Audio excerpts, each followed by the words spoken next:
the Kryptonite Show, and I hope you guys are doing well out there. Woo! Let's go. In fact, I think I might have stopped the beginning of my intro, but anyway, that's the way it goes sometimes. TJ Johnny in the house there.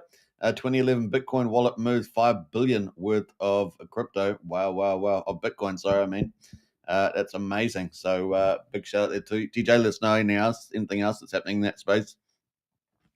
All right, let's get into it. We're going to have a great show, I'm sure. And don't forget to get in the chat there as well. TJ, what channel are you on? You must be on a different channel. Yeah, I've got I'm on so many channels that I can't keep track of it all sometimes. Wookie's in the house there. Purple Rain, what classic? I have no idea what that is. He just does it just to put me off, but I have no idea what you're talking about. These people from New Zealand are crazy, mate. They're crazy. He's the last of his kind. We got Steve Wright in the house there. Superman, are you going to the new Superman movie that's going to be out real soon? They said it's in the States. No, it's a complete and utter woke fest. It's going to be a big political thing. They're just trying to damage our heroes. They're trying to damage our heroes and wokeify them. Nah, so I won't be watching that. So yeah, no. I've seen the previews and man, they're just wrecking the whole thing. Just usual thing. It's all intentional. Bunch of idiots. And some of the plot, I understand it's going to be like having ICE agents or something after him or something stupid. Yeah, so nah, that's a miss for me. Just like Star Wars and Star Trek, I can't watch a lot of that these days either. They've just wokeified the whole thing. Star Wars is particularly brutal.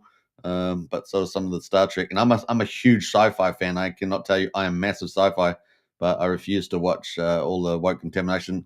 That being said, if there's an episode or something like that that's like pretty clean, I'll watch that. I don't mind watching solid sort of classic sci-fi stuff. I could say more about that, but we'll leave it there.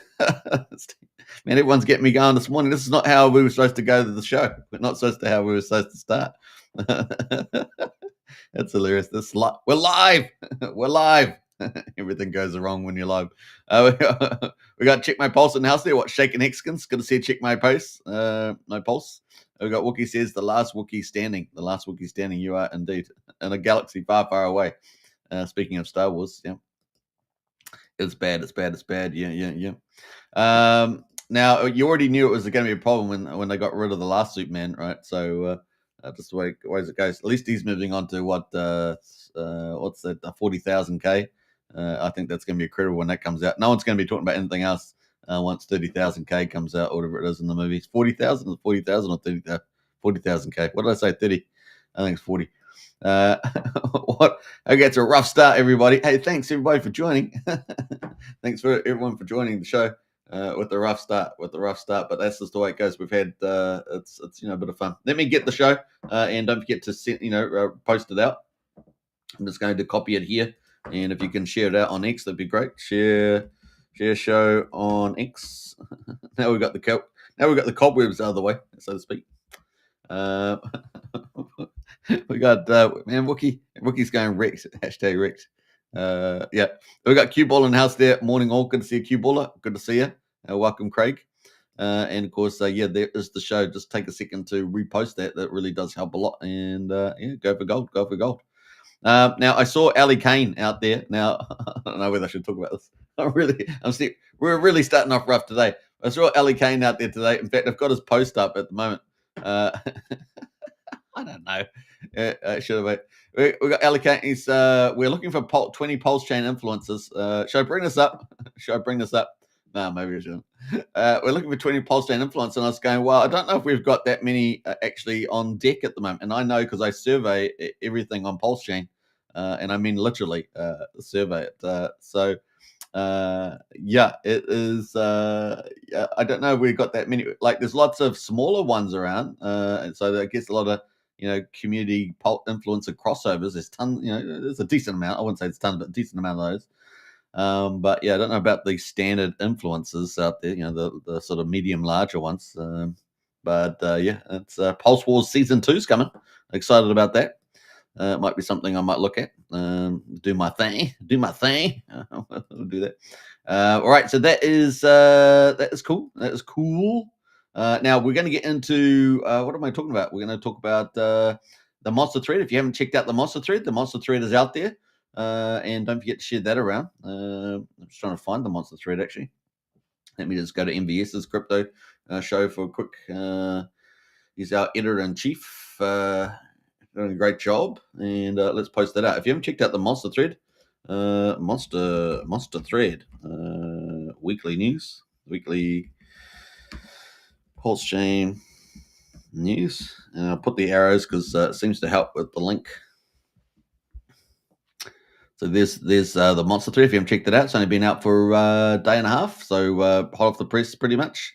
All the latest news on PulseChain for the last week. If you're onboarding new people, it's a perfect thing to do that. It gives everyone an update of what's going on around PulseChain. And of course, we survey PulseChain, right? We survey PulseChain and get all the best, and we try to make it, get a lot of variety in there. So it's got a bit of everybody, reflect everybody, and we stay neutral. We stay neutral, so it doesn't matter, if we like anybody or not like anybody or whatever. It's a real positive vibe. So get out there. It is cool. Too cool for school, as we say. We got Frank White in the house there. Bang, bang, bang. PulseChain gang. I like that, Frank. I hope you're doing well. If you haven't checked out PLS Start, that's a whole PulseChain ecosystem map there from Frank White. Kind of cool. Let's see here. We got a few people in the house there. We're probably going to make. I probably need 1 or 2 moderators, so I got a couple of names in play. So we'll probably keep those up in the future. Or not that we've had a lot of problems lately, but it's always just cool to have more moderators, isn't it? All right, so that is the play. Let's get into it without further ado. We're going to start off and kick into some really cool stuff.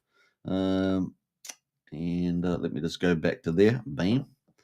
And where we're going? We're going up here, and let's cross over and get into the action. Now, what I'm going to be doing is going through, obviously, we're going to do a PulseChain big review. So I posted this yesterday. So we're going to go through that, and then we're going to get into, obviously, the markets. We're going to cover stock market, crypto market, and then we're going to get into PulseChain. And then at the end, if we have enough time, we may go through Mike Lee's interview that just came out. So we may do that. So and commented a little about that. We'll see how we get on for time. But that is where we're at. All right. So without further ado, let's get into the post. And here we are. So we got the post. I put this post out yesterday. I thought it was a long time coming. We really haven't had a big ecosystem coverage, and who better not to do it than myself, who covers PulseChain every day. There we go. So we are PulseChain. Are you ready? Is that big enough? Is that big enough to read? Maybe I should go to the full screen. What do you guys reckon? Let's have a look. Yeah, that's a bit better, eh? So, PulseChain, are you ready to get rich? And I'm not kidding. That's the statement, and we're pretty ambitious, but that will come from PulseChain. Now, we are going to have a look at the bridge update soon, so I will be talking about that. And let me get rid of that. Stable coins, mad gains, and a bit of magic 2025. So we're going to look at the road ahead. So I thought we'd start off with what PulseChain is at the moment. So the value of PulseChain, TVL, is circa 275 million right now. This reflects largely traditional DeFi projects, DEXs, lending, and stablecoins. That's essentially a lot of the big value on PulseChain, right? DEXs, lending, and stables. Pretty common, along a lot of chains in particular, although some chains may have a lot more meme coin value, I guess, if you want to look at that, which is not really included typically in standard TVLs.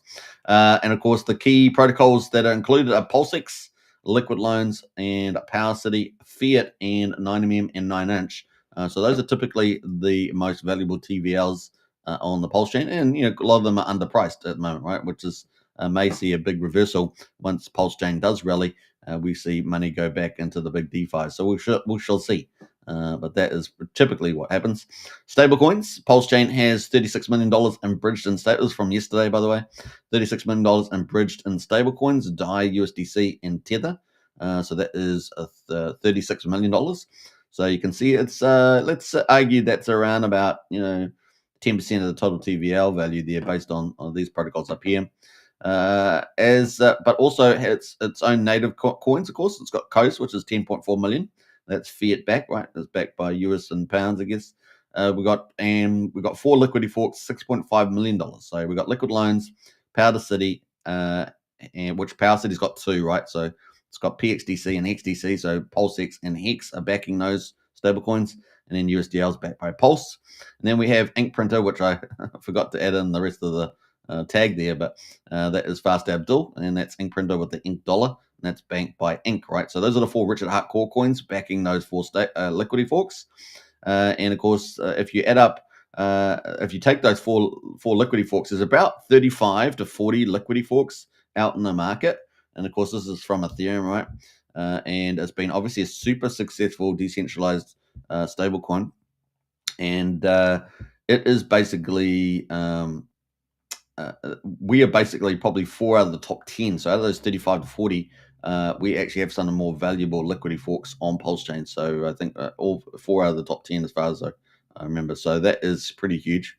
And this is on a depressed market, right? It's on a depressed market where PulseChain's on a depressed market. So you can imagine once we start rallying, all these asset values all start to rise, right? That's a common sense sort of thing. So the total value. So if we add up all these stable coins, then we got total value of stables is at yesterday. So it's probably not too much different. Is at $52.9 million. Just give you an idea of the amount of stables on the PulseChain.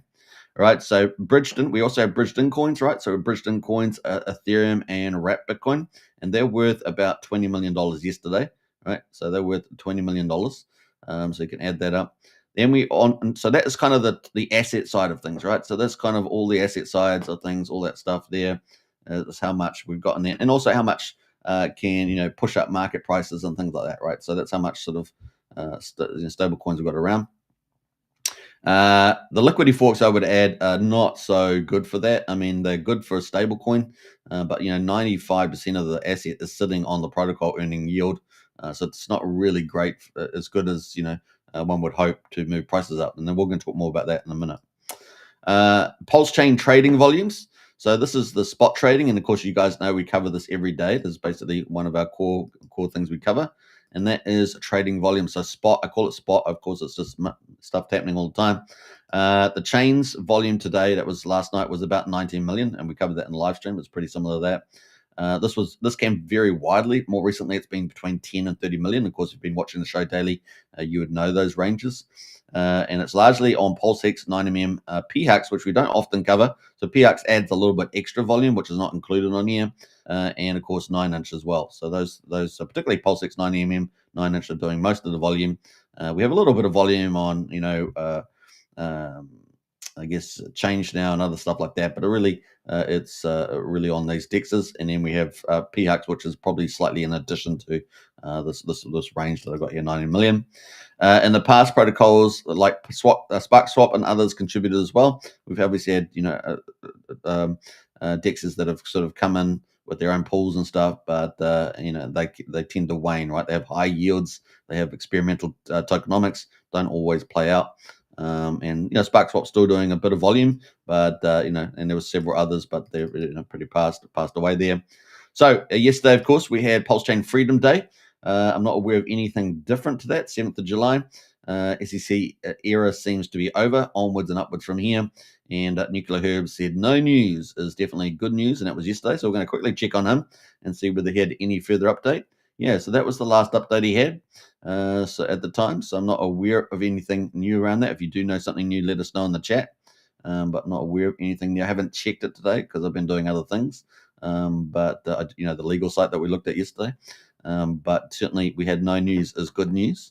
So maybe it's just a little waned. And therefore, I posted the PulseChain chart, right? Because that's kind of the beginning of the era. That chart yesterday, what it looks like is all pre-SEC. So remember, if PulseChain launched back here on the 13th of May, 2023, and it wasn't too far later, we got to, these are weekly candles, by the way, that we got to the 31st of July, 2023, and the SEC came out, and boy, did we get hammered, right? We got absolutely hammered. We went from a mean sacrifice price of 0001 all the way down to higher than where we are today, quadruple 034, which is crazy. And we're actually below that today, or at least yesterday, we were at quadruple 0266. So really, SEC has really, overall slammed the chain. It's not obviously the only thing. We've had many Black Swan and Grey Swan events affect the chain here. But definitely the SEC, kicked it all off, right? Kicked it all off because we were pretty much humming around 0001 for quite a long time, right? So probably, what's that? 1, 2, 3, 4, 5, 6, 7, 8. Over 2 months we were humming around that 0001 price. Now, not to say that it would have held that, but then of course it's not to say that we wouldn't have gone up in value too, because we had lots of projects launching after this period, right, which I've covered exclusively on this channel pretty much, because that's what I was doing, right? No one else was really covering all the project launches. I was doing it, and here we were going through it. So that is kind of the plan. And of course, this is where what's the point of this chart? Well, it's just kind of to show this is where we're going to start from, right? Now that we've got the SEC out of the way, it's really game on. Right? There's nothing really holding us back from having a big rally, and that is the point of the chart there. So this is kind of a snapshot of the beginning, as it were. So a fresh beginning. So yeah, farms on the rise. The hunt for high yield. We got Diamond Hand in the house there. Hey, good to see you, Diamond Hand. Big shout out. So the hunt for high yield. So what are we, when the market's all down on PulseChain, what are people looking for? Well, it's much more difficult to get X's. So you either got to speculate on the, every new token that launches and try and be early and try to get on the inside goss, all those sort of things. Or you can try and hunt yield. So we've actually seen, especially with Richard Hart earlier in the year, thinning out liquidity, lowering the incentive token on the PulseX farms, so the major farms, we've seen a change, right? So those seeking passive income or some quick returns typically chase dual rewards, that is farm tokens and fees, and not just fees from providing liquidity by staking their LP tokens. And of course, LP tokens, for those not aware, represent the liquidity they provide in trading pools, and they're actually a token that you get in your wallet for providing liquidity. That liquidity is taken out of your wallet. So if you provided Pulse and Hex, those would be taken out of your wallet, and then you'd get these LP tokens, which represent the ownership of that and the position, mathematical position. And then, of course, you can take those LP tokens and put them in the farm. So that's basically the idea of farms. Originally, the top DEX, PulseX, PHUX, and 9MM dominated farming yields for those seeking high APRs. And you guys can remember it was good times. The APRs were extremely high, particularly for relatively safe investments in terms of the core Richard Hart core tokens and things like that. And for those seeking high APR farms, right? However, those are generally more modest rates now, especially PulseX, albeit you can still get some pretty high APRs on certain farm pools, right? Depending what they are. A new wave of farms, of course, are hitting the street, and this includes Emmett Farm from Kairos, which has been amazing. Some particular innovations in that have been the EDI pool, providing stablecoins. That's been very cool. Having very moderated inflation per day. That's been a really cool innovation from Emmett Farms. And of course, I would say having the partnerships and let's tag on the DAO to that as well has been very popular with that. So I think the partnerships in a way that keeping an open mind, and I think that Kairos has been very aggressive with the farms and done a great job there. So I think that's been really cool. Oftentimes projects will be relatively close, like you see them do a partnership here or there, but not do as many as you would think. And of course, that's Emmett Farm has been doing that very well. Then of course we also had Vox, which came out.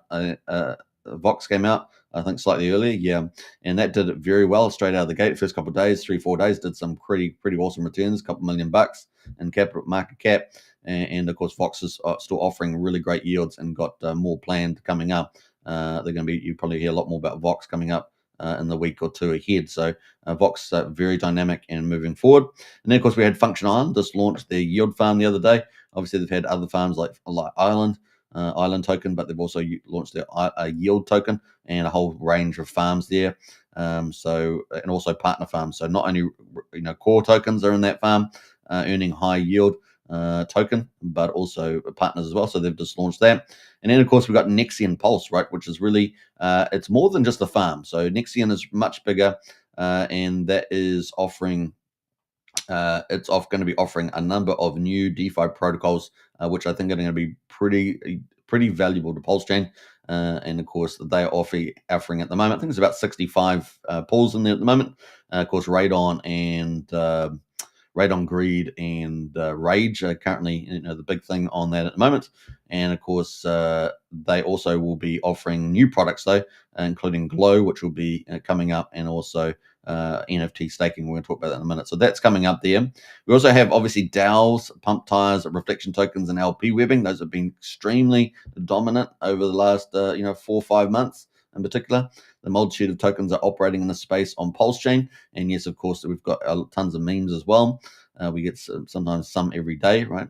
DAO setups like PDC and, of course, Surf token from Crypto Paradise offer some real potential. So if you're looking outside of the Richard Hart coins, some of these DAO tokens are definitely, maybe could be considered kind of the closer blue chips. Now, they don't necessarily have super large liquidities, but they're pretty strong, decent communities with some pretty big influences and all that sort of stuff. So they offer a lot of cool stuff, and they have cool little tax setups as well, and of course the DAO treasuries. So they're pretty promising, and they do lots of partnerships. Particularly Crypto Paradise is doing an extremely good job, just like Emmett in particular with the partnership. So very excited there. And then, of course, we get into moving away from those kind of tokens, which are, there's a plethora of those sort of DAO, pump tire, reflection tokens, and LP webbing now. We also get into perpetuals. We haven't got a lot of this because it's a pretty specialized area.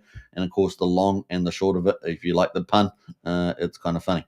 But, okay, so what you can go long, in other words, you're speculating the price will go up over time, or you can go short, you're speculating the price will go down over time, and you make money either way, right, depending on what you do. Now, obviously, Famous had launched a long time ago. That's a GMX fork, is the main game in town here. It hasn't had a lot of volume going through it for some time.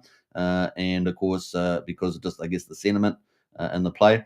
But it has up to 30x leverage with a limited token set. So it has the stable coins, of course, and has, the Richard Hart core coins and a few others. But that's pretty much it. But one thing I would be doing is I think I don't know if it's picked up a little bit recently. We'll probably do a coverage of Famous coming up, but keep a lookout for open interest. So what's open interest? It's pretty much the positions of long and short, and you add them together, right? That's your open interest part when the rally is game on, right? So once we get a move on in PulseChain, I'm sure there'll be lots more people taking up positions on the up market, presumably. So just keep a lookout for that. So open interest there. Now we got Nexian, of course. We talked about that earlier, but the farms.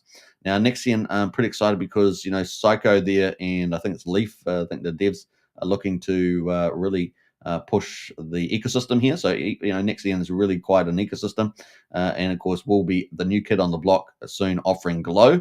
Glow will be their 10x leverage product and potentially full range PulseChain token offering. So what I mean by that last part is that any project essentially could come in and provide liquidity, and then of course you'll be able to do up to 10x leverage on some of those tokens. So subject to the amount of liquidity available, of course. So that could be potentially good. We'll see what teams take that up, but you might be surprised. And it certainly, opens up any token community, particularly going on there. Maybe some of the larger ones we shall see. Obviously, you need a decent amount of liquidity to offer that sort of leverage because I've got the lending aspect of it, right? So if you're going to offer 3x or 5x, you're going to have the liquidity available for that for the payday. We got Diamond Hand. Woohoo! Yeah, all right. So that's kind of cool.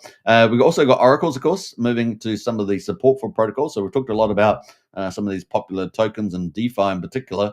And DeFi typically needs oracles.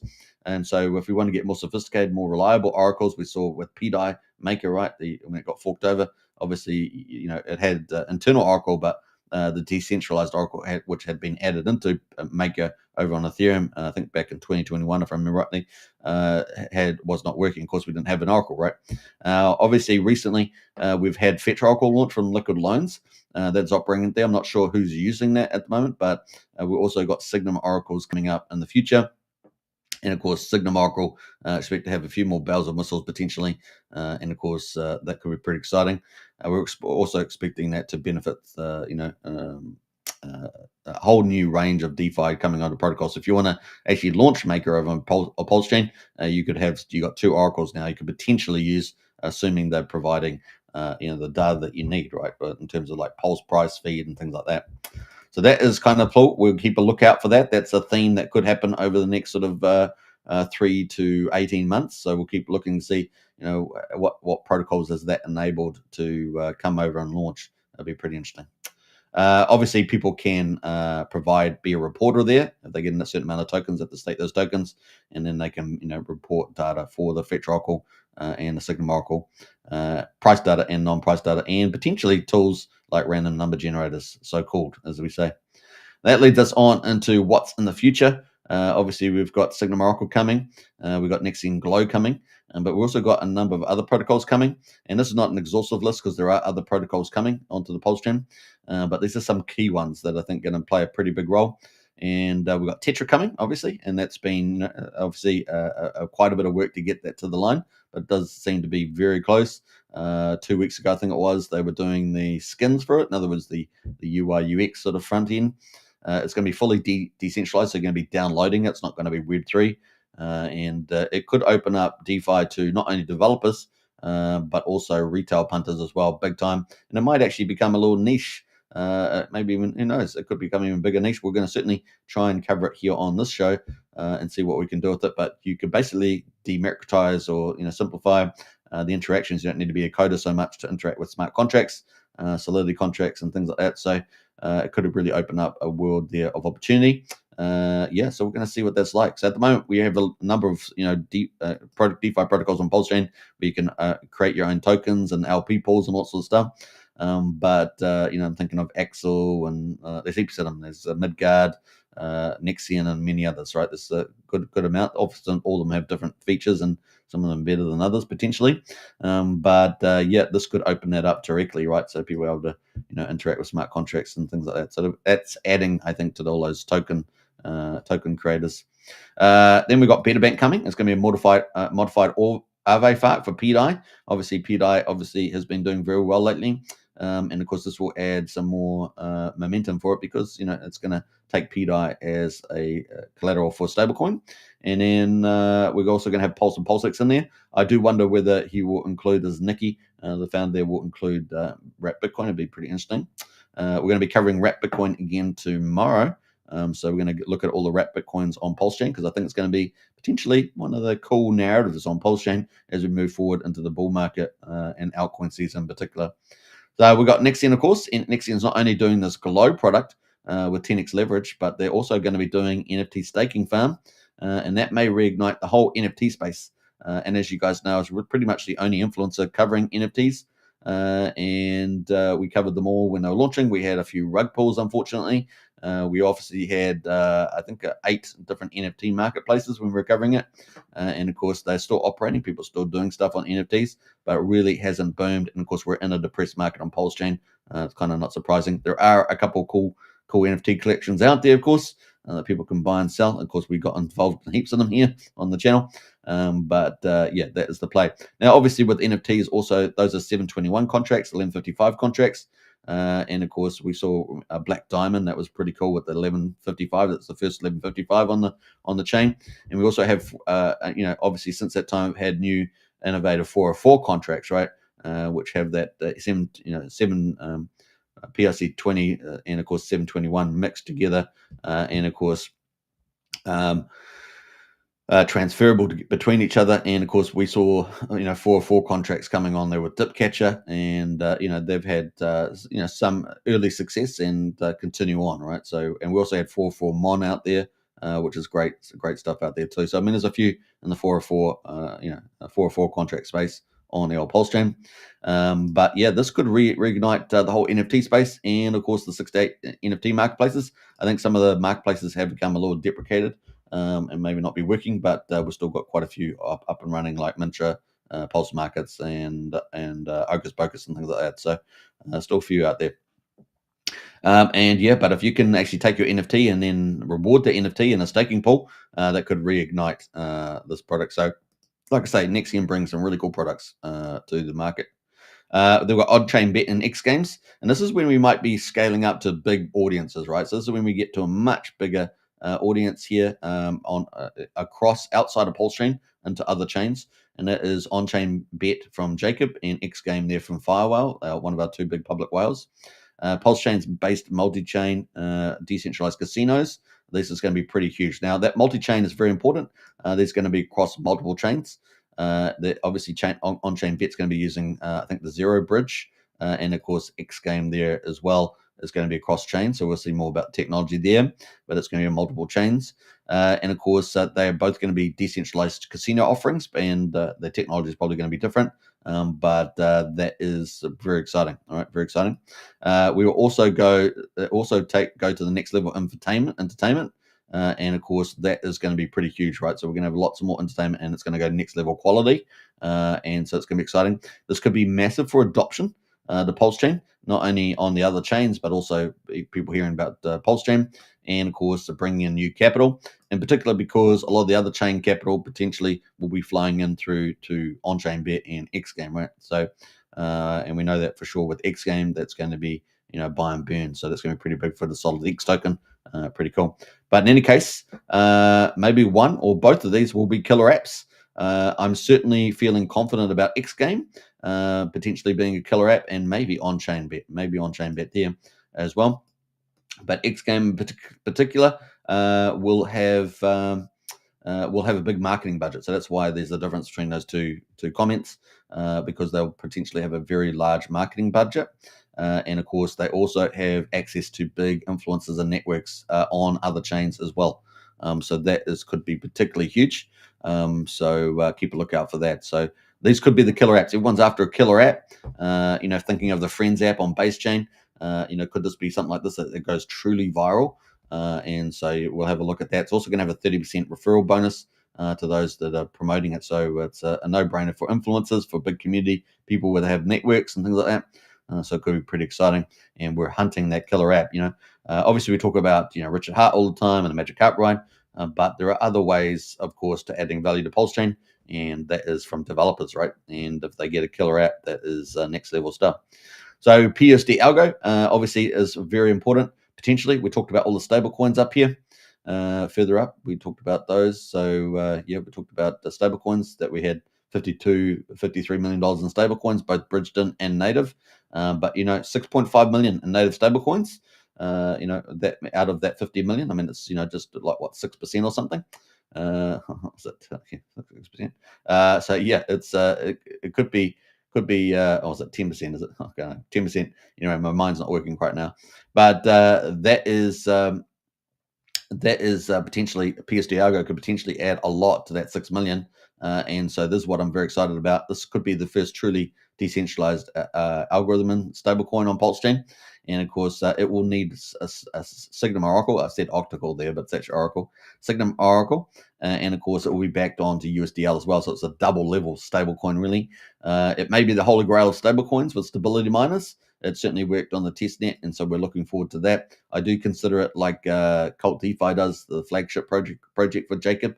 Obviously, we talked about on-chain bet, and of course, he's also doing the big Mafia game that he's doing. But really, we both think that PUSD ALGO is his flagship. This is the DeFi protocol, and we could expect to see some pretty big value.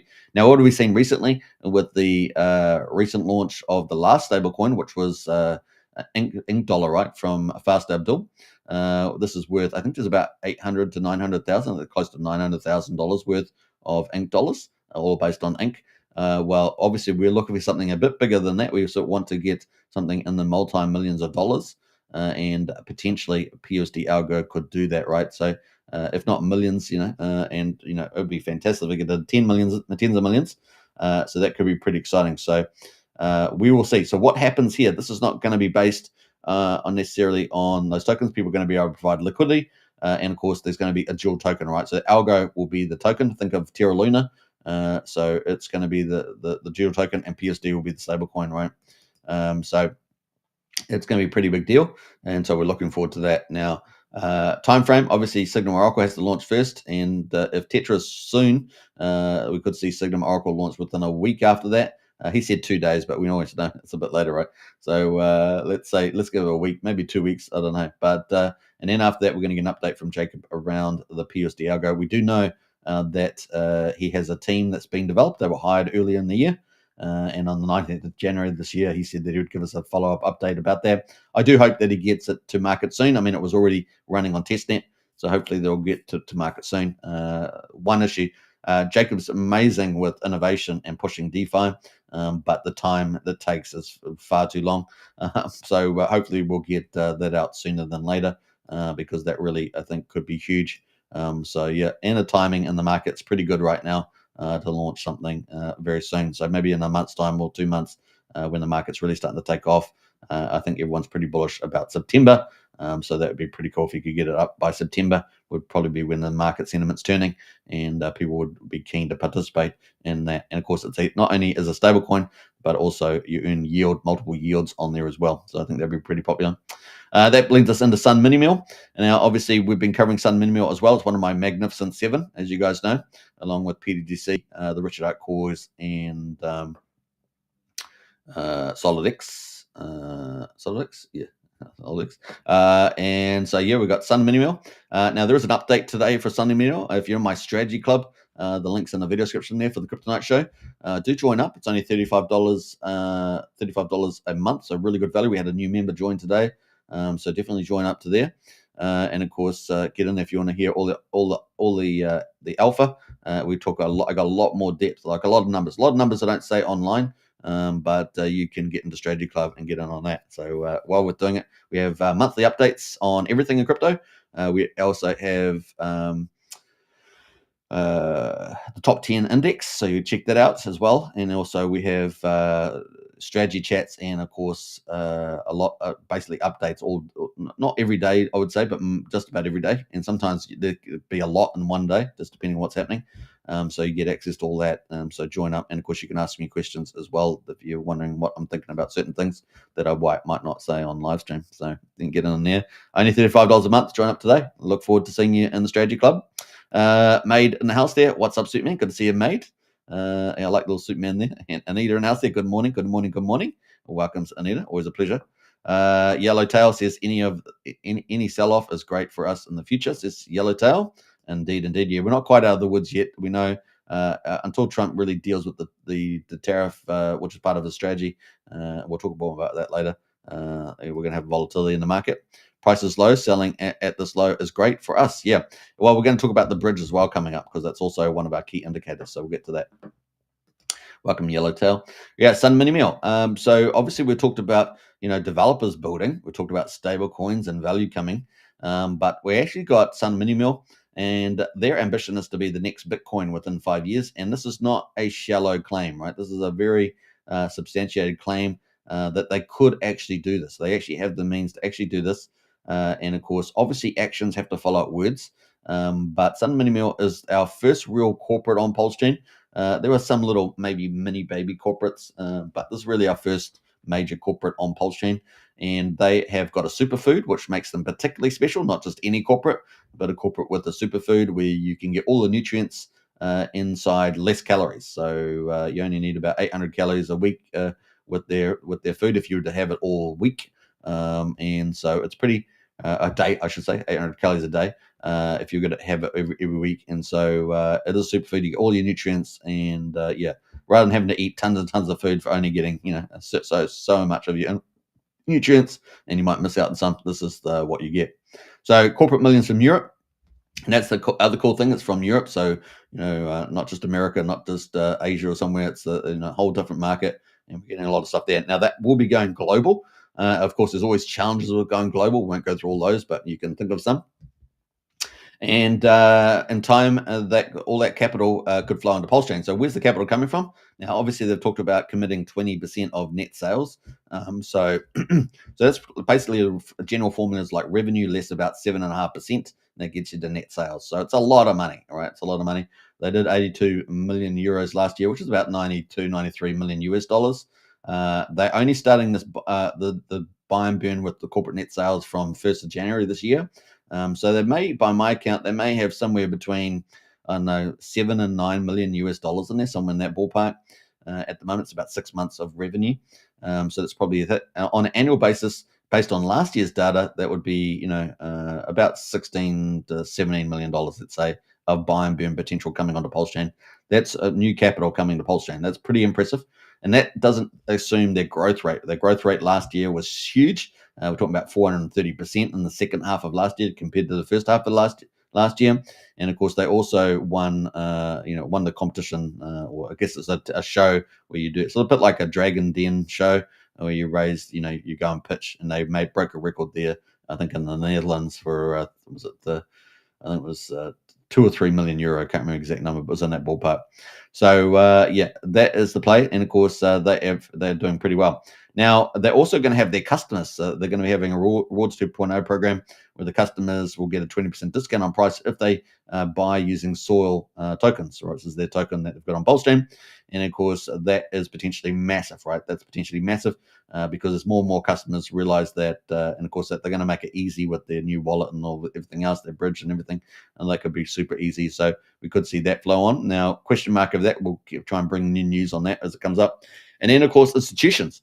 Wolfgang, CEO, has been dealing with a lot of institutions over in Europe, and of course talking about investing in Sun Minimal via Soul token, and of course we could see an absolute explosion with that coming up. So in particular, it would also, if that is successful, that'd be huge. But also, they're also dealing with uh, they're also dealing with Floin market. So Floin market is a niche market, crypto market over on in Europe, and of course they've got a phased approach to growing an ecosystem. They have a lot of high value clients in that list, and of course in their app on Floin, and something like 11,000, I think it was, that the Wolfgang said that they were on there. So that could potentially usher a whole rush of money into Soul token and therefore onto PulseChain. And of course, we know they're using the ramp now methodology. Well, basically, ramp now uses the official bridge, and they bridge over USDC as liquidity before they do their settlements. And so they've always got the money there to settle you for your live trade, right? You want to do a trade, they'll settle that straight away. Now, the liquidity is all relative to the amount of transactions that limits that you can do. And of course, they at any particular time, and so they're transferring over tens of thousands. I think it's like $30,000, $35,000 US, maybe a couple times a day. So depending on volumes, but that's pretty impressive. And of course, that's all coming from Ethereum over to PulseChain, and so it's a capital flow onto PulseChain. So it's really special. And of course, this could just continue to ramp up. Eventually they might be doing $100,000 lots, etc. And you get the idea. So that's pretty huge. Now that could all play out. The other big thing that I didn't talk about here was Signum Minimal's growth. So Signum Minimal's growth, they are dealing with a number of potential large network or highly big firms, basically with the big networks across multiple countries in Europe that have a very large customer base. And just sealing the deal with any of those would be massive, right? So even if they got 5% of that customer base buying Sun Minimal, it would be massive consequence. So that is really bullish in the future, and so that's some of the substantiation of how they might get to the Bitcoin value. And of course, there are 5 billion tokens on Sun Minimal, and of course, they have a lot of people that hold the tokens. So we have the sell side issue that's not going away, and of course, it's relatively new too. But if the actions follow the words, and if the growth is as good as the CEO hopes, then we've got really a big giant unicorn corporate on PulseChain, and we could see some pretty amazing things. Now, obviously, we're going to have to check in on this on a regular basis to see how that's playing, but that could be massive, right? So what else? If you've got money starting to come, right, starting to flow, you also need a lot of ways of getting money back onto PulseChain and of course off chain, because you need something that's fluid. That's the best sort of dynamics. And we've got 23 bridges at the moment and counting. So we'll probably get more bridges, coming online over the in the future as we move into the bull market. But we've got 23 pretty much confirmed bridges. Some of them are using a few referral codes, but most of them are genuine, their own setup. And of course, a lot of the money does go over the official bridge, but we do have on-chain to on-chain bridges and counting. So led by leading on-ramps and off-ramps, we are now getting set for the mega flows. So really, we didn't really have this, a year ago, and now we're really set up for this, just particularly in the last couple of months, which is pretty interesting timing, if you ask me. But we're led by leading on-ramps and off-ramps. We are getting set for the mega flows. And of course, that is all the different ones. You'll know all the names there. PulseChain Official Bridge, Ramp Now, Banksa, Sun Minimal. We've got new ones apparently. I've got July here, but there was one that we're expecting in May, so I've just put it into July. It's more of just a fill in there. And then we're expecting one in September, which is Q3. This is all via Sun Minimal, and we'll see how that goes. And of course, this was all updated from Hex Scout, which is obviously doing front end for Ramp Now. We got with special fees. We got Pulse LN, of course, Change Now, Internet Money, Hex Scout, Portal X, Go Pulse, Token X, MCL, Gibbs Finance, Liberty Swap, Coast, Simple Swap, Nan Swap. So Simple Swap and Nan Swap are probably using ChangeNow's setup with a bit of a referral code. Stealth X there, Houdini Swap, Gas Zip, Block Blend, and Block Blend, I should say, Pulse Wallet, and of course Bitcoin Tree there as well. Pretty awesome. And also, just a special note about Pulse Wallet. They've also opened up, margin trading as well. So that's pretty exciting to see that. So that's all leading capital onto PulseChain. Obviously, capital can go off PulseChain as well. So it's kind of the play there. Let's get down into the Genius Act, of course. That is coming up. And this could be absolutely ginormous for PulseChain. Not directly in particular, but indirectly. So let's talk about that. So we've got Genesis Act stablecoins boom. We've got the golden age of America, of course, which we've been talking about that with Trump's three-legged stool strategy, right? That is still not finished. But I think by the 1st of August, it will be pretty much done, right? So I think that's what I said. We've still got probably another month of volatility. And then interest rate cuts, right? Interest rate cuts, pressure is on. And of course, we get a bit more inflation data. It really is going to make Jerome Powell, have to capitulate. The market's already expecting that with long-term bond rates still coming down. So, the markets are generally pragmatic. So we'll see how that goes. Treasury Secretary Scott Bessent expects a multi-trillion-dollar boost. Now, we're talking about $2 trillion. We could have up to $3.8 trillion in stablecoins on crypto by 2030, right? Those are some of the numbers out there. Crypto with USDC and treasuries a boom. And of course, this supports the US dollar. This is not only great for crypto and of course the leverage that this would create, but it would also be it's a much better idea for freedom, because the alternative to this is a CBDC. Of course, no one wants that, right? Because that's just control, right? Bad people can control you. We already saw that under the Biden administration, right? Bad people get to control you. They write letters to the social media, say, destroy any accounts that do this, can't talk about this, all that sort of stuff. We saw that under the lockdowns and everything else, right? They're very quick to take power. You got to remember that a lot of them are full of narcissists and psychopaths and all sorts of things. There's a problem with politics. A lot of politics, we get a lot of bad people that rise to the top because they seek the power, they seek the thing, and you wonder why isn't this person? This person's amazing, intelligent. They're over in the corporate life. They do all this. Well, it's because they don't really probably have a narcissistic personality, right? They just want to have a family and get on with life. Where you got all the crazy psychos, socialists, and globalists, all got these horrible personalities rising to power, and they'll lie to your face. They lie on the camera all the time to your face, saying the most ridiculous things in the world. But that's the kind of things that we're having to deal with, right? That's why Elon Musk is, he's trying to obviously set up his third party and trying to deal with that. Although I think his timing's not the best, because I think Trump's already done it really with what he's trying to talk about.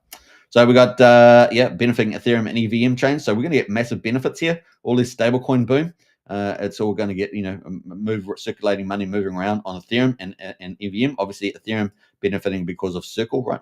USD Tether will also benefit, but Circle in particular there will be getting a huge boom in stablecoins, and it's all going to come through Ethereum. Ethereum will get re-rated and massive leverage up to the upside, and of course that will also affect the second layer chains. And of course, forks like PulseChain should benefit as well. So very bullish about that. We got record M2 monetary supply already. If we get these interest rate cuts in September and December, they're pretty cool, and they might be actually even more accelerated, because bigger cuts rather than just 25 basis points. Might be 50, 100 basis points. I have seen one of Trump's economists talking about even a quarter percent would be good, 25 basis points. But I think that it should be. I'm probably with Trump. Trump's talking about this 1-to-1 ratio, which has typically been a good rule of thumb. And that is, if inflation is 2.5, then why is the Fed rates 4.5? Shouldn't they be 2.5? And of course, we also saw the political moves last year, lowering rates into the election for Kamala. And of course, for no real good reason, we've got lower inflation now, and the rate cuts aren't happening. So, here we are in July, for goodness sake. So hopefully by September or December, we'll get a good push. And what does this mean? Lower interest rates. We already see oil prices coming down, right? So back in the mid-90s, I think a gallon of petrol in the United States would have been about $1.10 or something. Now, of course, I think it's $2.50, somewhere in that ballpark. Maybe you guys can let me know if you're in America. I think it's about $2.50 a gallon, and I think a gallon's 2.5 liters, something like that, somewhere in that ballpark. So yeah, it's that's kind of where we're heading. It's we've got lower inflation, lower oil prices, lower petrol prices, And this is even with the declining US dollar, because he's got the oil prices down so much, and they're probably going to stay down, if not slightly lower even. We'll keep a lookout for that, because obviously US is looking to make a big oil boom in the next couple of years. And so, yeah, it could be huge. And of course, oil flows into 89% of all products in production. So in one way or another, so that's huge. So Trump's already winning on the physical goods market, and now he needs to, to some degree, he's already had a little bit of win with some of the interest rates, but he really needs to win big on the interest rates, right? Because obviously the federal debt's got to refinance trillions of debt, something like 7+ trillion of debt. And of course, that has to be refinanced, and then obviously you want low interest rates for that, and so he's kind of holding off for that. And then of course you've also got all the costs for everybody else, businesses, families paying mortgages. The lower the cost, especially if they're coming onto onto floating rates, the lower the cost, the better. And then of course, ultimately for investors, having low rates means that people have to take risk to get higher rates. And if they're going to take risks to get higher rates, where have to go? They have to go to the stock market, and they have to go to crypto. And that is the big winner there for crypto and for PulseChain, right, is to see that. So record money.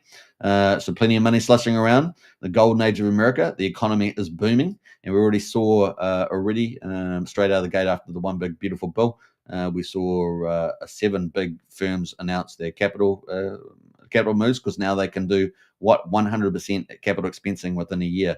That is a game changer. I cannot say that big enough. That is massive. It is massive. And we're probably going to see hundreds and hundreds of firms announce and start building big capital projects in the United States because of the expensing rule there in the one big beautiful bill. And that's going to unleash jobs, higher real wages, etc. It's going to be absolute boom. And of course, more money in the golden age of America. Just one of the key things there. So very excited about that. And of course, interest rate cuts will lower the costs and increase disposable income. And of course, more money for speculating on stocks and crypto. Going to be pretty cool. And of course, on top of that, we've also got this huge technological boom, happening in the world. We're basically entering the 4th industrial age with intelligence, and of course, with AI chips, convergence, with robotics and software, everything else. It's going to be truly amazing over the next few years. Very exciting to see that. And of course, an energy boom goes with that, right? Energy boom goes with that, potentially lowering electricity prices too across America, with all those new power systems being built out. In particular, micro nuclear is going to be a big deal moving forward over the next couple of years, supporting AI production and some of these big AI, building chip plants that they're building at the moment. So those are pretty exciting. So yeah, look forward to that. And then of course we get to, I guess, the main event. We get to Richard Hart, Freedom, Crypto and Glory, or Crypto, Freedom and Glory. That's probably the way I should have wrote it, but that's the way we go. Freedom, Crypto and Glory. It seems there could be only a few weeks to a month before PulseChain. So why a month? Why a month? Well, because we've still got the trade deal volatility, right? After the first, Trump is putting pressure on some of the last big economies, that is South Korea and Japan, to pressure them to do deals. He's obviously been sending letters out to a lot of trading countries the last day or two, but these countries don't have a lot of influence, right? So he's really targeting those top 10 in particular, top 15 countries to put pressure. We already got a deal with the UK, with China, and of course with Vietnam. And so we could see a lot more deals being done. So that's why we've still got a little bit more volatility to go. We're hoping that the 7th and the 9th, we're going to be, a lot less volatility.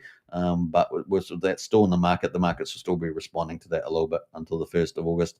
And then it's pretty much going to be a done deal, I think, by that time. Trump will have laid the foundation of the golden age of America there with his 3-stall strategy, with the taxes and tariffs. He's already got the first one over the line. Tariffs will be finished probably by end of August, all going well. And, it took a little bit longer than his 90 deals in 90 days, but not too much longer, a couple of weeks. And then, of course, then we'll have regulations. We've got more regulations coming through mid-July. We've got the crypto week, right, with the Genesis Act and the Clarity Act and the non-CBDC Act. So that's going to benefit, obviously, stablecoins, boom, for crypto, also for the US dollar. And he's also going to be tariffing BRICS countries. So those countries, Brazil, Russia, India, and China, and those countries that were trying to undermine the US reserve dollar, they will get penalized for that. And so he's shutting that down too, which is great. So reserve dollar needs to remain with the US. You certainly don't want it to move to an authoritarian communist state. There are people in the West that are, on the left particularly, jumping up and down about that is a disaster.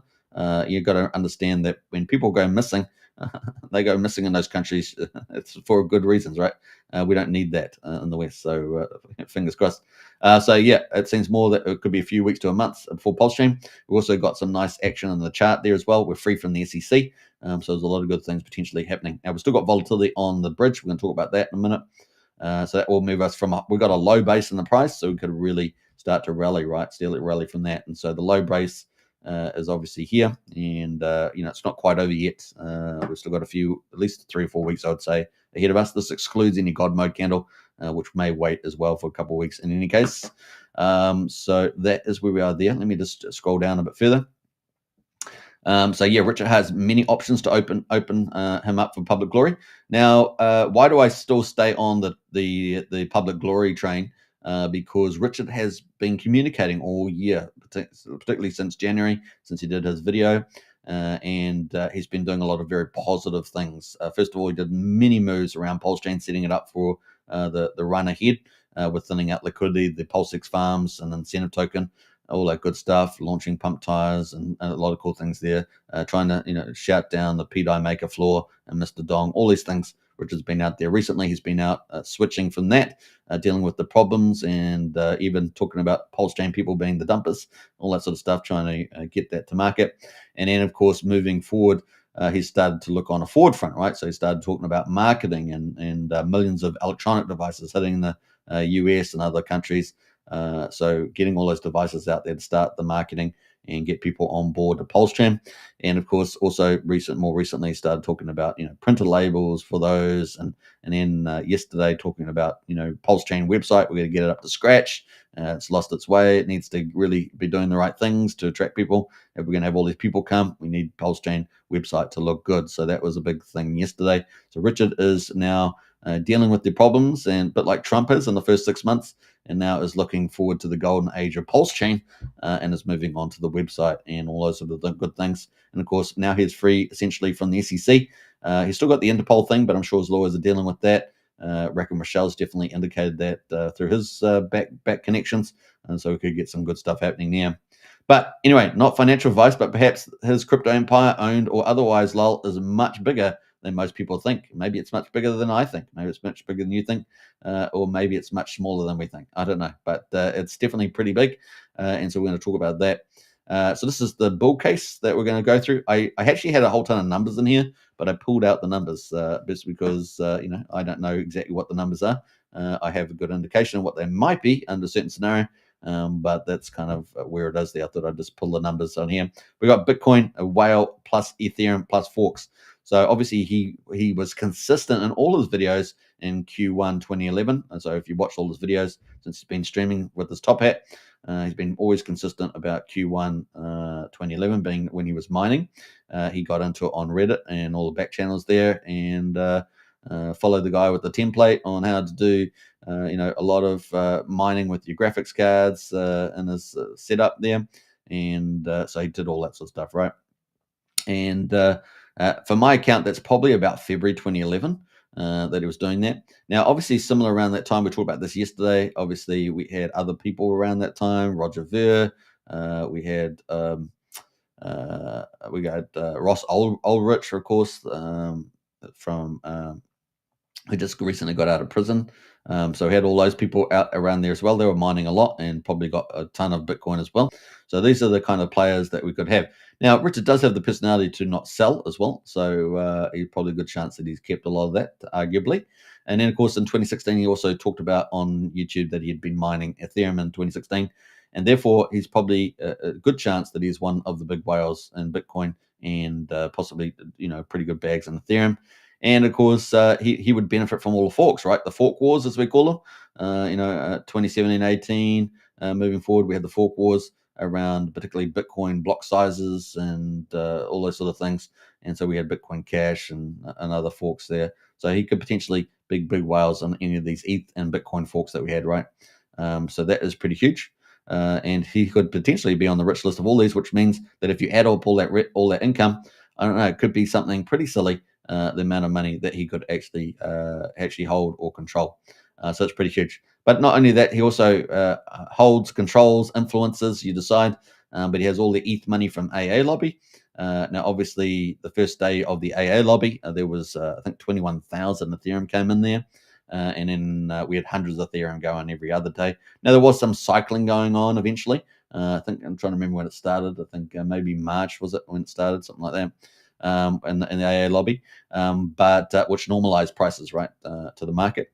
But we that still had a ton of ETH going in there, right? So potentially, I don't know, could have potentially had maybe 1 million, 2 million ETH in there. You can decide.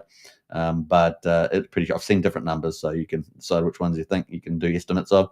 But it certainly had a lot of ETH going over 351 days, right? And I've seen numbers of 130 million back in the day. I mean, there's all different, different timestamp prices. So it's you can the amount of ETH is what you actually care about. And of course, that went all into the flush address, right, of the AA lobby. And of course, then we have obviously the PulseChain sacrifice, of course, and of course we had PulseChain and PulseX and all the money that went through there. So that was pretty huge, about 1.1 billion, I think, all up, including all the stable coins that were turned into DAI and then turned into Ethereum. And of course, we also had all the HEX that was in there, right? So, but at the moment, that sacrifice project has been another move that's bullish about Richard, for glory and for altruism, is he talked about getting that on the Ethereum strategic reserve, and he was one instigated that, and now it's on there as the PulseChain SAC. We like to call it the PulseChain Strategic Reserve, and that is sitting at number 3 on the rich list there. That ETH holds about 1% of all ETH in that strategic reserve, and because there's about 120 million ETH, right, and a lot of it's sitting in the big DeFi protocols, as we've talked about before. So $435 million at the moment, and of course that could quickly turn back into 635, which is what it was, 645 something. And all we need is a bit of a pump, 45-50% pump, and we'll be back up at the sacrifice break-even price. And then, of course, Thor's hammer. So, does anyone? I don't know if anyone worked out what Thor's hammer is, but you can swap basically Thorium. I think it is. You can swap BTC to ETH in large volumes, and that could potentially be Thor's hammer and go over the bridge. And who knows what they could do? Could back up DeFi protocols and like Wrap Bitcoin or anything like that. There's lots of possibilities. But let's not forget all the OA sacrifice. Of course, 90+% of the holdings, maybe up to 95% or more of some of the holdings. Remember, PulseX has been burning off as well. I think my memory back in the day that PulseX the OA was sitting at about 84, 86%, somewhere in that ballpark. But with the PulseX buy and burn now at 7.35, that holding's definitely gone up a lot. So probably 90% plus there of Pulse and PulseX, and of course Hex. Also, he was in control with his team of the AMM, the automatic market maker bot, at the beginning of PulseChain, and of course that was swapping out the coins, and he was getting a lot of all the good coins out there, and of course he obviously had all the fork coins, getting a copy of that through that process, and then of course protocol. He's also got potentially access to all these protocols that we've got, like Maker, Compound, and Balancer. We see a lot of theories going around at the moment around Compound after PDI and Maker was mostly shut down, as we say. And then we've got Compound with the governors, all that theory going out there for 9 Irons Capital and PDI. And of course, Balancer as well is out there too. So it'd be interesting to see how much of that can be pulled up. Obviously, with oracles, if any of them got oracles, then that would be an issue. So he's got options there, and of course he could also bring us something new to PulseChain, right? So new stuff. He could bring a new protocol. He could bring in. He could have a custom protocol too. Maybe uses it with Wrap Bitcoin or anything else he's potentially got. Obviously, he's not going to move his own Bitcoin. He's not going to put his own Bitcoin at risk, but he could use it potentially as a locking mechanism. And then all you need is market psychology and capital to flow, and you get some sort of parity there, 1-to-1 with P-Wrap Bitcoin and Wrap Bitcoin. There's just ideas like that out there. And of course, we got he's talked about the wallet recently in this year, forking a wallet, getting a good wallet, and of course, stable coins in the past. And of course, he's got many other things that were on his roadmap in the past as well, potentially could emerge. So the Magic Carp ride could play out, could be more spectacular than we even thought there. And so, yeah, at the moment, that is where the Magic Carp ride balances at the moment. But man, it could really just rise up pretty bigly there.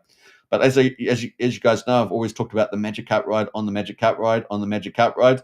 And the way I see that is potentially we've got Richard Hart and the Magic Carp ride that could be way bigger than people think, potentially. It obviously will depend on Richard's altruism as well.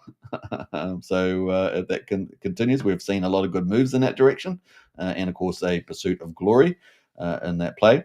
And of course, we've also talked about the fact we've got Sun Minimal. That could also be a Magic Carpet ride if that delivers all the expectations, what we're seeing there. And you can find out more details about that in Strategy Club that I have not talked about on live stream. So get into that. And then, of course, on the back of Trump's economy, we could have a boom, an economic boom, which I think we're going to see like we've never seen before. Everything is lined up for it.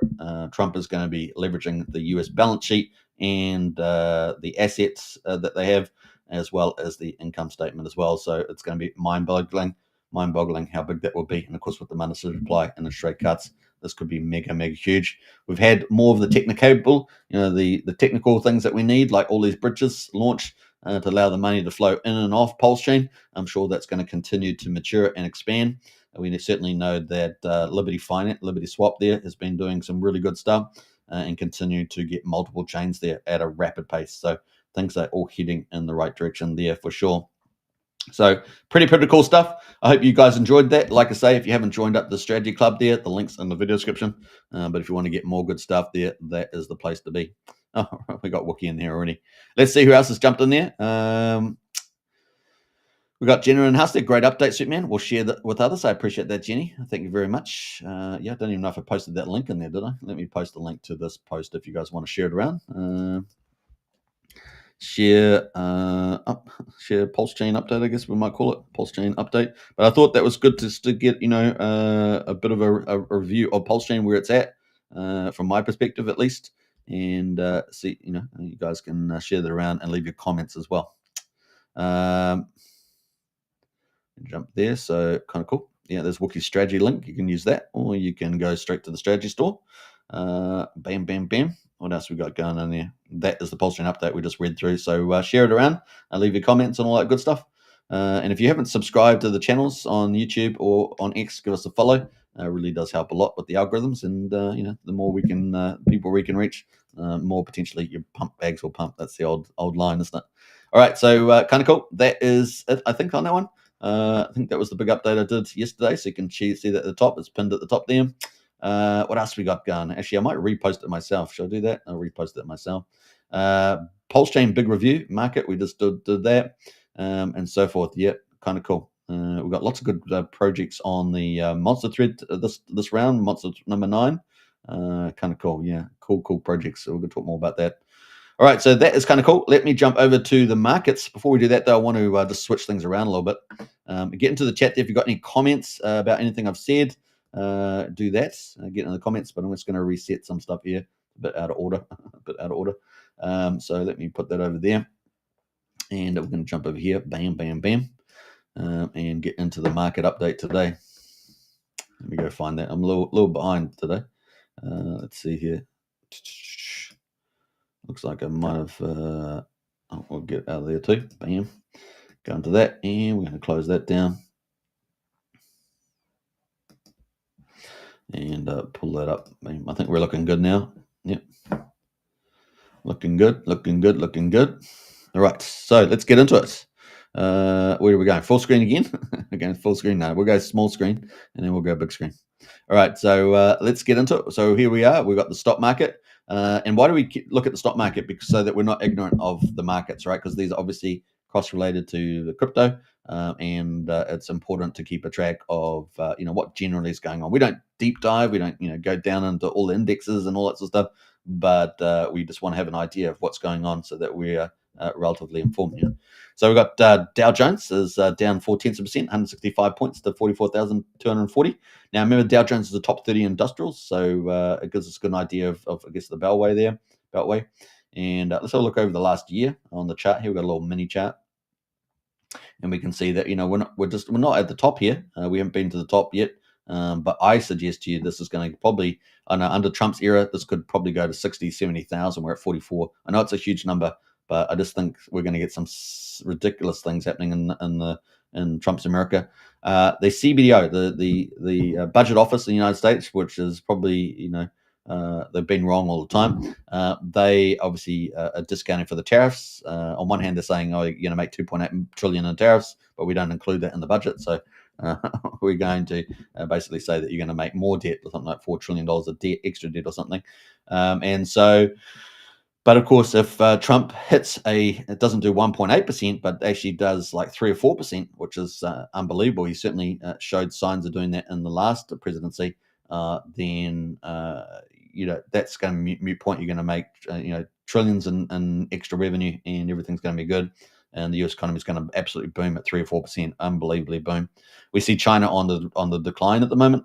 All right, so they'll be lucky if China's making 1 or 2%. They're probably even in the negative. The prices in China have showed bad results over the last sort of 4 to 6 months. That is America's only going to get bigger and bigger. So the gap between China and America is actually going to break apart. Remember when liberals and progressives used to say, "Oh, America's in decline and China's going to be a rise and a superpower," and then we're handing all these over powers? Well, that was all nonsense, right? That was complete. That's what I'm talking about. I used to listen to them for decades, looking on screen since the 90s, and I was just like, "What are you talking about? What are you talking about?" And they were just ridiculous. Now, obviously, China had a relatively low base to build off in the early years, so they were going to have particularly high rates. But once the economy starts to mature, it's a real problem. And here's one thing that China didn't do, right? They didn't move the economy to a consumer economy. They kept it centrally planned, right? So they are still more of a service economy. They didn't move it to a consumer economy. And they did that in particular because it allows them to control more, right? Because if you have a consumer economy, then you've got consumers that have a lot more sway on the economy, right? But if you're centrally planned and you avoid that, then that is a big power play. So that's something that they've done.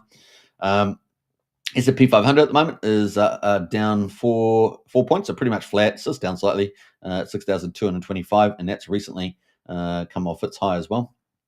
So just come off its high. I think it's 6,280. So just down from there, 60 points, say. And then we've got the Nasdaq with all the tech companies, and this is where we're getting the fourth industrial age, right? Which now we've talked about this since the 80s. We were talking about robots and all this sort of stuff coming. Robots going to come and you won't have to work and all that sort of stuff. Honestly, we've been hearing it since the 80s, back when we had Commodore 64s and Spectrum computers.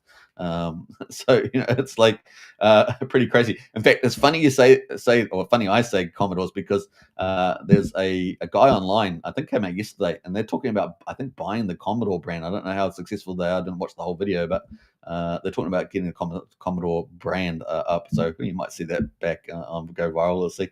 Let me know in the chat if you ever owned a Commodore 64 or something like that. It's particularly those that are in the, I guess, the older generation, or maybe you picked one up from someone older, stuff like that. I got some stories around that. They're pretty funny. We got Nasdaq at the moment was actually up slightly, so not much, but 6 points to 20,418. So we're expecting some big things there for the Nasdaq. Yeah, I don't know, man. I mean, it could get 30,000 in the index. It's 20,400 now. 30,000, 35. I mean, I don't know what's a 3-4% economy in America going to do for the stock market over the next couple of years. Could be ginormous, right? Could be absolutely ginormous. So we could have the mega run. Now, obviously, there's a question mark after Trump. After Trump, what happens? And so that's another story for another day. We won't talk about that, but let's leave that at the moment. We're certainly hyper bullish about the U.S. economy, and of course, what he's going to do for us in the West. He is the last man standing. I cannot say it enough. He's the last man standing to stop evil and psychopaths running and destroying the West. And that's all I'm going to say about that. You got off to a bad start, CB says. Well, yeah. We got Hexvader in house there. Hey. Good to see Hexvader. All right, so that's pretty much it at the moment. What else we're going to? Yeah, on Monday, Trump sent 14 letters out, including major Asian trading partners such as Japan and South Korea, saying they face sharp higher tariffs on imports into the United States starting from the new date of August the 1st. So Trump putting more pressure to get the deals done, right? Because obviously, from Trump's point of view, and I would probably agree with them on most part, they had had it good for so long, and now it's time to rebalance. So there we go. US President said trade talks have been going well with the European Union and China, but added he was only days away from sending a tariff letter to the EU. So still a bit more pressure there. And obviously, Ursula over in Europe there is under, what is he, under some sort of indictment or something. Get rid of her. Of course, it's a whole setup right over there. It's so corrupt in the European Union. European Union is utterly corrupt. It's horrendous. US stock investors are kind of on hold until we start seeing the second quarter earnings. So that's from the US point of view. So we have got earnings season coming up. This is the calm before the storm, he says. So that's his point of view. What else we got in there that's pretty interesting? Yeah, the US has 2 agreements already with a free trade, Britain and Vietnam. So that's cool. And China has already agreed a framework. So that's a pretty accurate summary there. Of course, the Fed meeting is coming up in July. Fed meeting released on Wednesday. So that's coming up on Wednesday. That would be interesting for the markets. We could see some, typically they're on a wait and see approach. But of course, I see that as pretty much as politicking for the Democrats. And of course, we'll see with the interest rate cuts. The market's already putting pressure on interest rate cuts with the bond market. So we'll see how that all plays out by the time we get to August for September. But we do have a Fed meeting at the end of July on I think the 30th. So it'll be pretty interesting. Let's go have a quick look at the tool monitor there. And we'll go have a look at the rate monitor, see what the market's thinking at the moment on around interest rates. So yeah, 3 weeks to go until the meeting there on the 30th of July.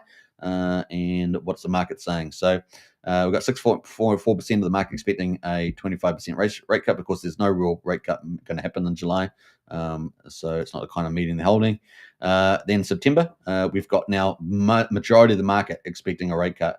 59% of the market expecting a rate cut in September the 17th. So put that in your calendars. But that is coming up. And we've got 3.8% expecting a 50 basis point cut. I certainly think a minimum would be a 50 basis point cut. Yeah, let's see how they go there. So, yeah, that's kind of play. What's the next meeting? October. Obviously, we've got rate cuts potentially there, but December is the next one that people are expecting. And we're expecting, we've got even some of the market expecting to have another 25, which get us down to 3.5 to 7.5, which would be 0.75%, right? 75 basis point, 0.75% by December. But I think it could possibly be even more aggressive than that if they were playing a fair game.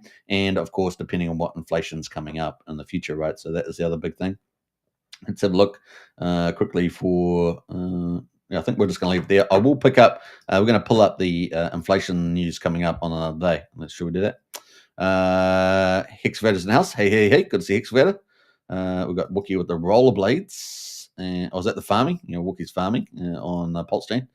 China's Evergrande group is up a creek, says Hexavator. You're talking about, is that what TikTok? TikTok? All right, so let's jump away here to that. So that's pretty much it. Let's go into crypto and talk about that. So we might change screen. Actually, we're going to change screen. Should we go to that one? Yeah, I'm a bit bigger there. So we've got the total market cap of crypto at 3.44 trillion, down 2.3%. That is based on 17,593 coins. But Bitcoin is actually up 0.9%. And we're at 108,954. We got Ethereum there up 3.3% at 2,615.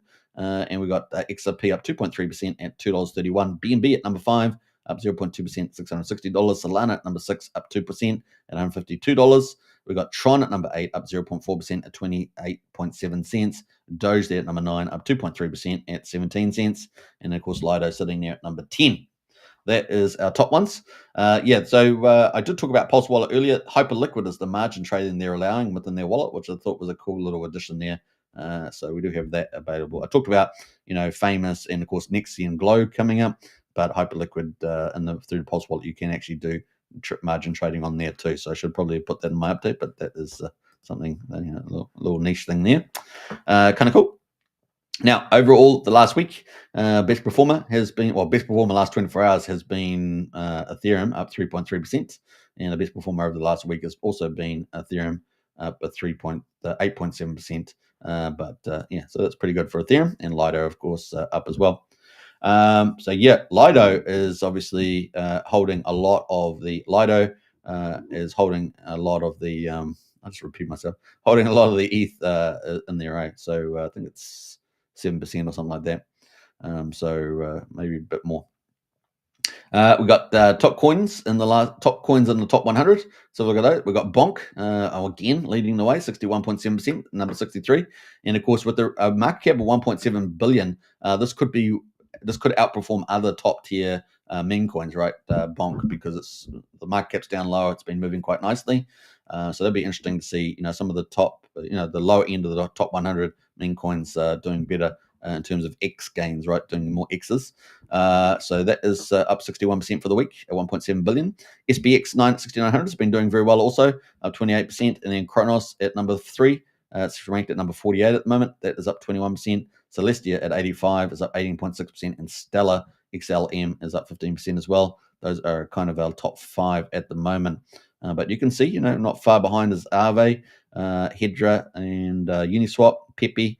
And they're all over 10%. And then we've got Near Protocol as well. So this is kind of the top 10. Looking at the top 1,000, we've got AMO coin up 38%, Treasury up 42%, and Taurus up 25%, all trending at the moment. So AMO coin sitting at number 797. Had a big pump. Look at that out of nowhere from 0007, and it's now at 1,800 of a penny. So that is up pretty much 160% in the last 7 days. So how long's it been around? Since July last year. And that is on a run there. I think not bad. I think we saw this yesterday, actually. I think it was still running from yesterday, but that is pretty cool. Let's see. Let's jump away from there. And we've also got Treasure. It's up 39%. Let's have a look at this one. It's sitting at number 682. It's actually down 65% on what it was, whatever 1 year, but we've got the yearly there. Have I still got the yearly in there? Let me go 24 hours. I wonder I had some weird yields on there. But we've definitely got 12 cents at the bottom, and then we're up at 16 cents at the moment. So we've been racing along here. It only launched on the 8th of July. So what am I talking about? I've got the day. Sorry, I'm really messing up today.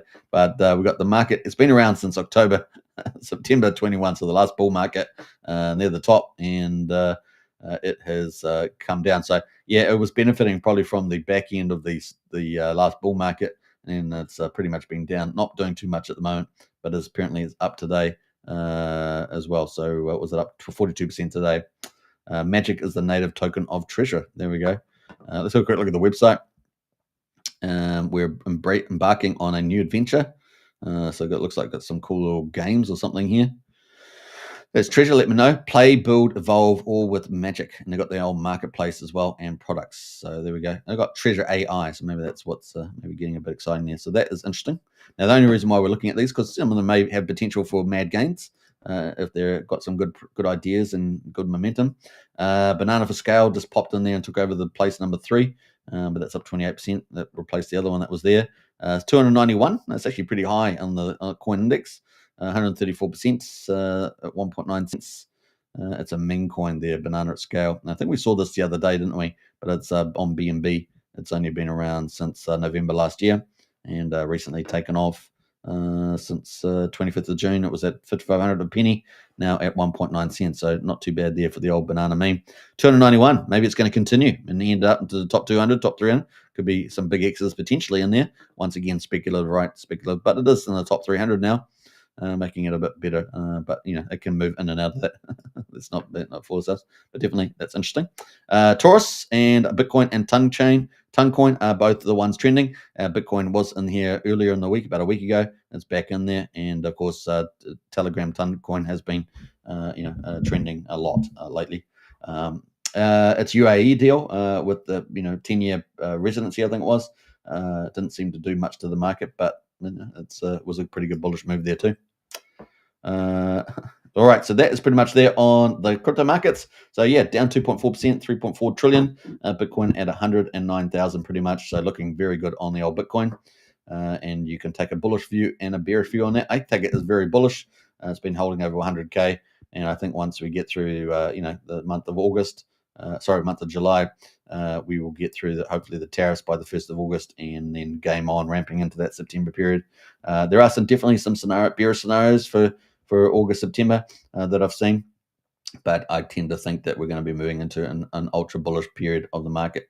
All right, so that is the play there. Let's have a look at Bitcoin. In particular, this is our roadmap of Trump's strategy, the golden age of America. Obviously, we had the big tax bill back on the 4th of July. We've just had all these letters come out over the last couple of days. 14 letters go out, of course, pushing the tariffs up on the 1st of August. People will, deals will probably be done in that time. So, and then, we probably won't have any extension after that unless someone comes begging. So people have got to go begging first and get access to the United States economy, right? So Trump has put a premium on there. Then, of course, coming up on the 15th in the we just had the SEC, of course, expire technically, and of course that means PulseChain is free. And of course, we've got 15th of July. We've got the Crypto Bitcoin Week, right? So we've got the Genius Act, the Clarity Act, and of course the non-CBDC. And that's going to be bullish around stablecoin boom. That's going to be bullish for the US dollar, going to be bullish for US treasuries, going to be bullish for the Clarity Act, will be bullish for regulations and custodial relations. And then, of course, non-CBDC there is going to be particularly bullish for freedom, really, and decentralization. So looking pretty good as the old crypto week coming up mid-July. It'll be interesting to see how the crypto moves on that news. And that's pretty much it on that one. Then, of course, we've got interest rate September. We're going to get more crypto relation reports and stuff like that in September, October, and potentially more regulations that are going to support crypto. And all during that time, we're going to have Trump's third strategy. So if the deals on trade deals are done by August, that puts us a little timeline. Let's put another little arrow here for August. That would be here. The end of the trade deal are pretty much done by there. We will then have the only thing really going on would be deregulation and regulations that support growth.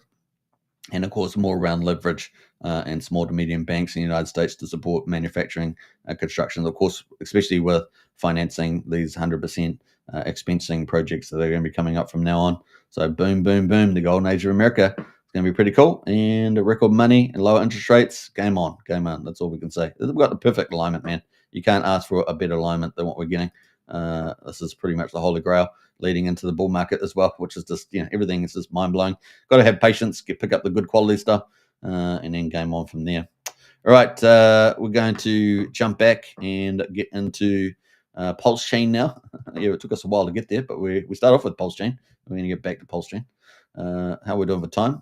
An hour and 26 minutes. I did not think that. I thought I'd been talking for like 20 minutes. But no, I'm just going to. No, it was starting to get long, but we're going to race through PulseChain market results. I don't know what Wookie's talking about, but we're going to get into that. Let's go straight into it. Pulse at the moment, day 789 since PulseChain launched on the 13th of May, 2023.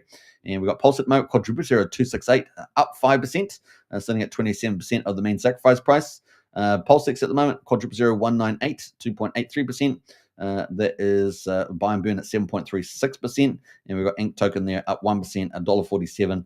And of course, we've got Hex there at 5600th of a penny, down 6%. EHEX at 1800th of a penny as well. Combined price of EHEX and PX at 7300th of a penny. So just underneath 3/4 of a cent. Let's have a look at the stats.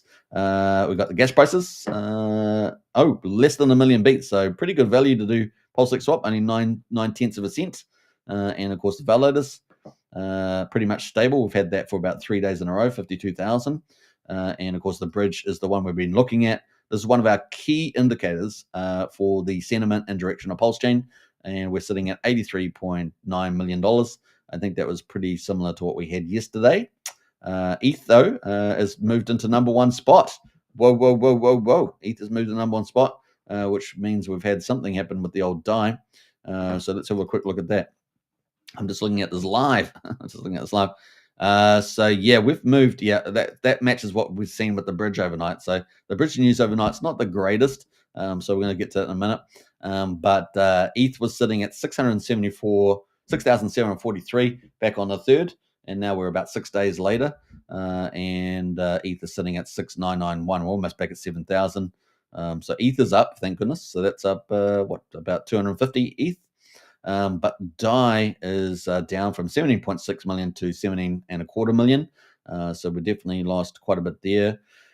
Maybe 400, just under 400,000 dollars worth of DAI has gone out, and a lot of that I think happened overnight, to be honest. So USDC USDC was 14.25, went out 14.6, so we've made up good money there. So interesting enough, USDC up quite a bit. Yeah, well, let me just make sure I got that right. Yeah, so USDC there is was 14 and a quarter. We're now at 14.6, so we're up 350,000 on USDC, so it's nice. And then of course Coast there is up 200k from 6 days ago, and USD Tether is up about $60,000 on USD Tether, and Bitcoin is down slightly. We were at 27, but it's just gone down slightly. Now it's rounding on Bitcoin, so it's always hard to tell, but we're down about 50 grand on Bitcoin just as a dollar price. So that is where we are on there. But let's have a look at the bridge. The bridge has been updated to about an hour ago. It's probably there's 2 hours have happened since this.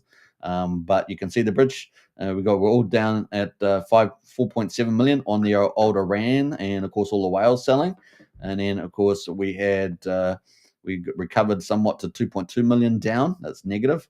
But then we've been slowly creeping down and came down quite far to 7.8. And then overnight, you can see we had quite a lot of big candles going out. So over the last couple of days, the last 2 days have been, we had $550 million go out. We had $434 million go out. And just overnight, we had 530. And then we had, yesterday we had 530. And then we had over early in the morning, we had 321. So we had some big red candles going out on the alley. We did have some, modestly decent incomings over the same period, 220, 213, and then over the night we had 294 and 173, sort of tampering down all that capital leaving. So we have risen slightly. We're currently down about 3.5 million over this period from the 9th of June to the 8th of July. So essentially, what's it, about a month, is it? That is where we are over the last month, pretty much. So yeah, we're not out of the woods yet, but we're looking for that capital reversal, and we want to go positive, right? So we're in negative territory. We want to go positive. These are all timestamp values, so they don't move around with they're based on the time of the hour that they came in. They don't move around with the market prices. Just note that, but it does give us a good sense of what happens. And of course, the trend, right, gives us a good sense of the trend, although at different prices. So just take note of that. It does have some influence depending how dramatic the price influences are. But in any case, those are the numbers that we've had over the last 24, 48 hours, and dragged us down a little bit there. So we'll keep looking at this as a general signal of the momentum in the chain. Obviously, capital flowing in and out, very key measure there of where it's going. So it gives a little Blue's Clues of things. Obviously, market can still move with stablecoins. We've got all the stablecoins we talked about that haven't been sitting in people's wallets. They can be used any time to push the market up, right? Assuming they're not sitting in DeFi protocols and things. So that is very important. All right. So that is where we are. And of course, let's look at the market overall, 22.4 million in volume. We've got some movers here. Bitcoin, pump tires Bitcoin, up 78%. Nice little move there, 00022. USDC also pump tires up 55%. USD Tether pump tires also on the move. So someone's been pumping those overnight. You guys can decide who's doing it. But that's up 54%. DAI token pump tires also on the move. So all the stable coins and Bitcoin up 29% there, pump tires. Teddy Bear takeover, that is up 25% as well. Been around for 3 months. Coming off the bottom, right? So that's continued. A real nice move off the bottom there. So let's have a quick look at that. Off the move, off the bottom, had a pretty aggressive rally and a pretty aggressive, super aggressive sell-off, and then it's moving back up pretty aggressively as well. So back at a quarter of a penny almost. Gas money from OG WebChef up 10%. Actually, let's quickly go to this Bitcoin at the top there. We'll have a quick look at that. Let's give an idea. So they're a little pump off the bottom. There's weekly candles, by the way. It's a little pump off the bottom there. 0001. So nice little move there. It looks like they were all pretty much moved, weren't they? USDC pump tires moved off the bottom there too the last 2 weeks. So and so forth. So I thought I'd better scroll back there. Time dividend up 7.6%. So not bad there. PDC the Greys, obviously one of our Magnificent Seven, right? PDC the Greys. So PDC Greys, yeah. Magnificent Seven? I can't remember now. I forgot my Magnificent Seven. That was SolidX. I can't remember. I've forgotten. 6.3%. We've got the MoonX at the moment, up 5% as well. Finvestor, OG WebChef up 5%. Your Mum up 5%. UpX 5%. Loan Token up 5% there. Secret Conspiracy up 4%. PulseX, of course, on the move there. 9mm, 3.3%. Our DEX, our second biggest DEX. What else there? So the DEX is on the move, in the top 25, aren't they? DEX peers. What else? There's lots of Pulse XPs, so is what it is. What else? We've got PMX 500 at number 31, up 2.5%. So we've got a few little moves there. Pump Tires, Beast up 2%. And our top 35. Solid X there, $8.51. That's what we potentially could get some big news coming soon for that. So just take note of that.